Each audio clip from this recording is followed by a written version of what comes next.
오늘은 예레미야 20장으로 하루를 시작하겠습니다. 오늘 본문을 통해서 극심한 우울증에서라는 제목으로 말씀을 한번 묵상해 보기를 원합니다. 오늘 본문을 이해하기 위해서는 예레미야 19장의 내용을 다시 한번 더 언급하면 좋겠습니다. 예레미야가 정치 지도자들 그리고 종교 지도자들과 함께 흰놈의 골짜기라고 하는 곳에 갔습니다. 그리고 준비해간 항아리를 깨뜨리며 예루살렘 성이 이 항아리처럼 산산이 부서질 것이라고 하는 예언을 했습니다.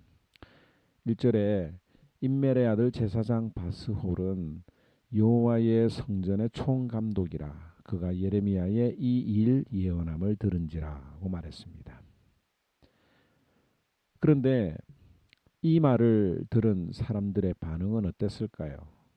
당연히 불쾌했겠죠. 그리고 예레미야를 죽이려고 했습니다. 2절에 보면 이에 바스올이 선지자 예레미야를 때리고 여호와의 성전에 있는 베냐민 문 위층에 목에 씌우는 나무 고랑으로 채워두었더니라고 말합니다. 항아리가 깨지는 것처럼 예루살렘 성이 산산이 깨어질 것이라고 하는 그 메시지를 들은 사람들 중에 이 제사장 바스올이라고 하는 사람이 예레미야를 붙잡아서 나무 고랑으로 목에 씌웠습니다. 그런데도 불구하고 예레미야는 제사장이었던 바스올에게 전혀 기가 죽지 않았습니다. 왜냐하면 예레미야는 풀려나면서도 바스올을 마골 미사빔이라고 불렀기 때문입니다.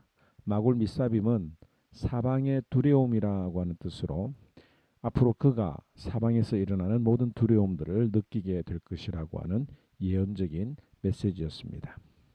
3절에 보면 다음 날 바스올이 여호와를 목에 씌우는 나무 고랑에서 풀어주매 예레미야가 그에게 이르되 여호와께서 내 이름을 바스홀이라 아니하시고 마골 미사빔이라 하시니라고 하였기 때문입니다.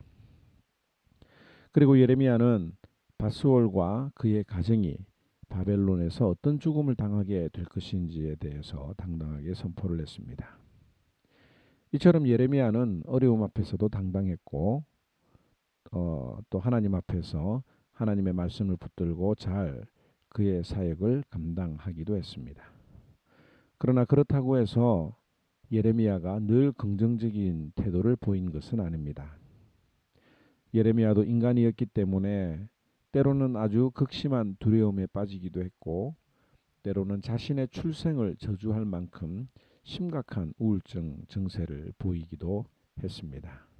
오늘 7절 말씀에 보면 주님께서 나를 속이셨으므로 내가 주님께 속았습니다라고 하는 말이 있습니다. 예레미야는 하나님에게 속았다고 말합니다. 어떻게 감히 이런 말을 할 수가 있었을까요? 사실 하나님이 예레미야를 선지자로 선택하셨을 때에 반드시 그를 지켜주시겠다고 약속을 하셨습니다. 그런데 실제로 그의 삶을 살펴보면 많은 사람들이 예레미야를 대적해서 죽이려고 했을 뿐만 아니라 아무리 그가 생명을 걸고 메시지를 전해도 이스라엘 백성들의 반응이 전혀 없었기 때문에 예레미야는 하나님께 속았다라고 표현을 하는 것입니다. 아마 우리도 이런 경험을 해본 적들이 있을지 모르겠습니다. 예수 믿으면 복 받는다고 했는데 또 사명을 잘 감당하면 열매가 많이 맺히고 보람된 일일 것이라고 생각을 했는데 실제로는 그런 일보다도 오히려 어려움이 더 많이 생기고 또 낙심할 일들이 더 많이 생기는 그런 일들을 경험해 보지 않았습니까? 또 어떤 경우에는 하나님이 왜 나를 선택하셨는가 라고 하는 후회를 할 때도 있을 것입니다. 뿐만 아니라 내가 이 땅에 왜 태어났는가라고 하는 본질적인 문제까지 고민을 할 수도 있는데 오늘 본문의 예레미야는 자신의 출생을 저주할 정도였습니다. 14절 이하에 보면 그런 내용들이 많이 나오는데요.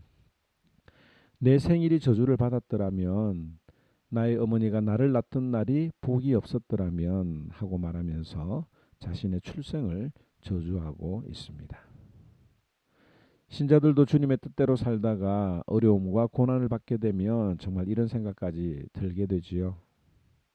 그때 우리는 두 가지 선택을 할 수 있을 것입니다. 이런 극심한 어려움 속에서 우울증의 상태에서 하나는 하나님을 등지고 떠나가는 것을 선택할 수 있을 것입니다.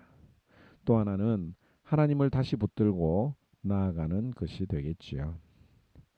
오늘 예레미야는 어떻게 했습니까? 9절 말씀을 한번 살펴보기를 원합니다.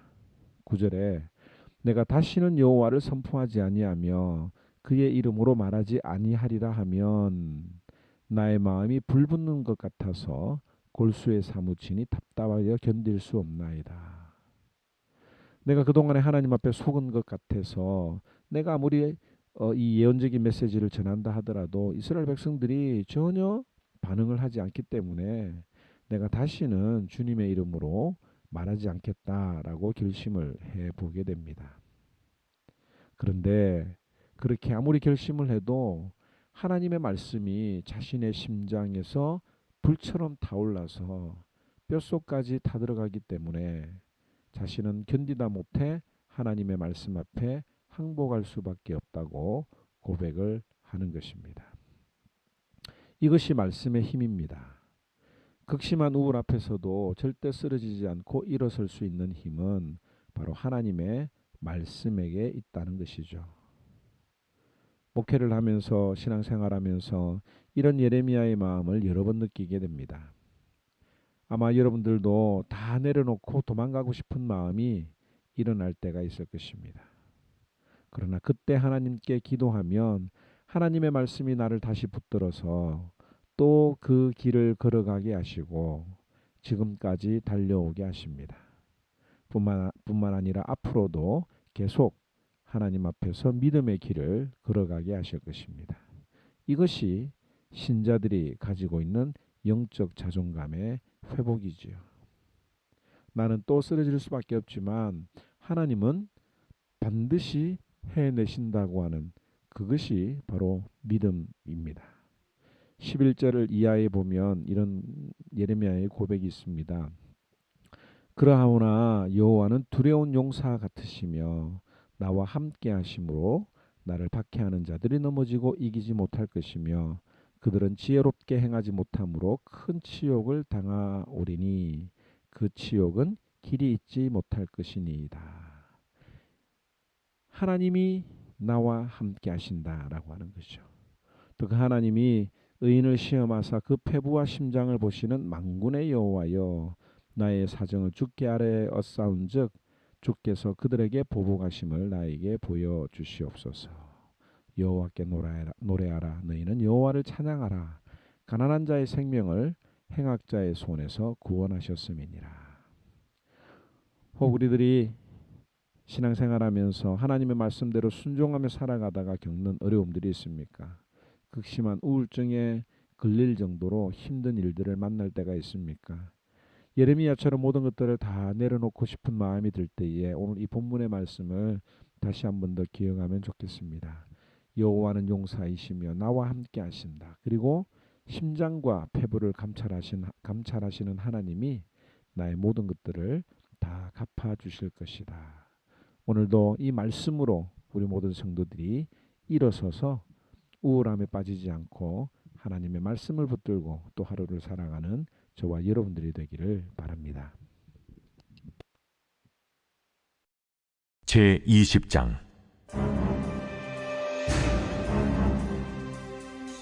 임멜의 아들 제사장 바스훌은 여호와의 성전의 총감독이라. 그가 예레미야의 이 일을 예언함을 들은지라.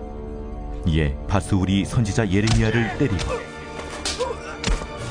여호와의 성전에 있는 베냐민 문 위층에 목에 씌우는 나무 고랑으로 채워두었더니 다음날 바스훌이 예레미야를 목에 씌우는 나무 고랑에서 풀어주매 예레미야가 그에게 이르되 여호와께서 내 이름을 바스훌이라 아니하시고 마골 미사빕이라 하시느니라.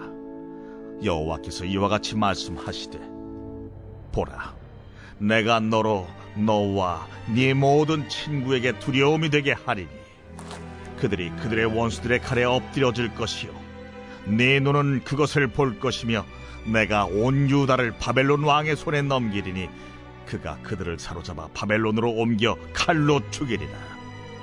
내가 또 이 성읍의 모든 부와 그 모든 소득과 그 모든 귀중품과 유다 왕들의 모든 보물을 그 원수의 손에 넘기리니 그들이 그것을 탈취하여 바벨론으로 가져가리라.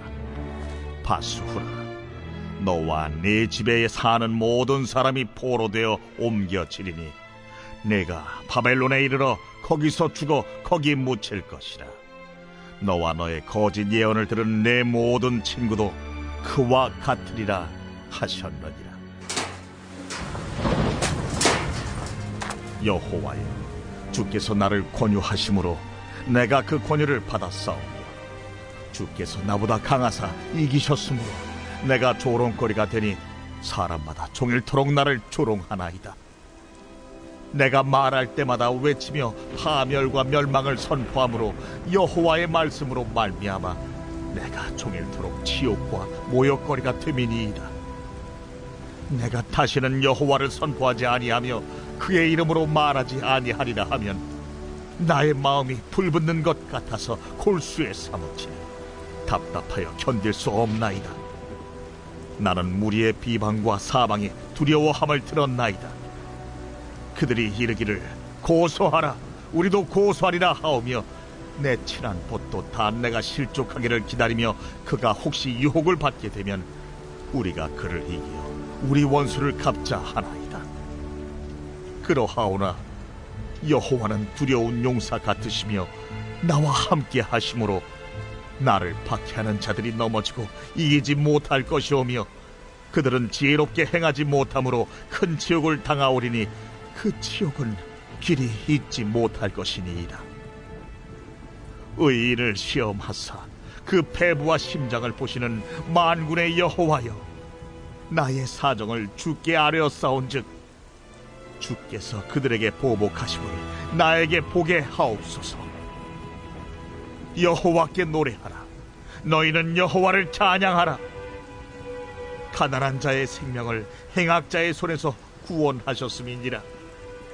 내 생일이 저주를 받았다면, 나의 어머니가 나를 낳았던 날이 복이 없었다면, 나의 아버지에게 소식을 전하여 이르기를 당신이 등남하였다 하여 아버지를 즐겁게 하던 자가 저주를 받았다면, 그 사람은 여호와께서 무너뜨리시고 후회하지 아니하신 성읍같이 되었다면, 그가 아침에는 부르짖는 소리, 낮에는 떠드는 소리를 듣게 하였다면 좋을 뻔하였나니, 이는 그가 나를 태에서 죽이지 아니하셨으며 나의 어머니를 내 무덤이 되지 않게 하셨으며 그의 배가 부른 채로 항상 있지 않게 하신 까닭이로다.